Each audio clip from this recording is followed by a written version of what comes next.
அனைவருக்கும் வணக்கம். இன்றைய நாளில் உண்மையாகவே எங்களோட கிராமப்புறங்களில் பொறுத்த வகையில் உற்பத்திகள் செய்கிறதான் அதை அதாவது சந்தைப்படுத்துறது பற்றி தெரியாது. அது உண்மையாகவே இப்படி இங்கே இப்போ சேர் ஒரு வளம் தானே எங்களுக்கு இப்படி ஒரு வளம் இருக்கிறது உண்மையாகவே இன்றைக்கு தான் தெரியும்.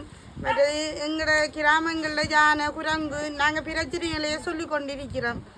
எங்களோட விற்பனை இப்போ அதாவது எங்களோட பொருட்களை எப்படி சந்தைப்படுத்துறதுன்றது தெரியாமல் அது அந்த உத்திகளை எங்களுக்கு இன்றைக்கு சொல்லித்தந்த சாருக்கு நன்றி.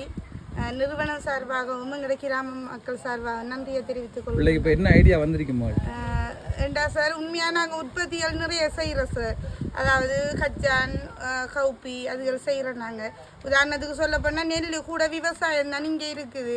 அந்த நெல்லை நாங்கள் உண்மையாகவே விற்பனை செய்கிறோன்னு சொன்னால் அந்த தகுந்த விலைகளுக்கு நாங்கள் கொடுக்குறோல்ல, என்ன விலைக்கு போகுதுன்ற இதை பார்த்து தான் கொடுக்குறோம். இப்போ நீங்கள் சொன்ன ஏரியாவில் என்னென்னா இப்போ நெல்லை நாங்கள் எடுத்தோன்னே வெட்டி அதை விற்காமல் காய வச்சு அதை வேறு மாதிரி சந்தைப்படுத்துறது பற்றி எனக்கு ஒரு யோசனை வந்தது சார். மற்றது கச்சான் அதுகளும் தான் சார், உளுந்து கச்சான் பயறு அதுகளை நாங்கள் உற்பத்தி செஞ்சாலும் அதை நாங்கள் கதியாக விற்கணும், பழுதாகாமல் எப்படி வச்சிருக்கிறன்றதுக்காக அவசரப்பட்டு விற்கிறப்ப சிலாக்கள் கடன் பிரச்சனைகளாலையும் செய்து போட்டு கடனைப்பட்டு செய்வாங்க, செய்து போட்டு அதை விற்கிறதுக்கு தான் எதிர்பார்ப்பாங்க. அதுகளை நாங்கள் எங்களோட கிராமத்தில் மாற்றங்களை கொண்டு வரணும்.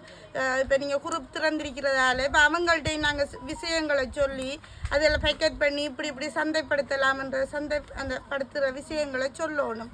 நாங்களும் அப்படித்தான் இப்போ தரகர்மாருக்கு தான் நாங்களும் விற்கிறோம். நாங்கள் அதுகளை செய்து இப்போ நாங்களும் இப்போ உங்களோட இது செய்ததால் நாங்களும் இப்போ அதை பேக்கெட் பண்ணியோ அல்லது அதை வேறு இதுகளில் வச்சு விற்கிற ஐடியா கட்டாயம் வாழ்த்துக்கலாம்.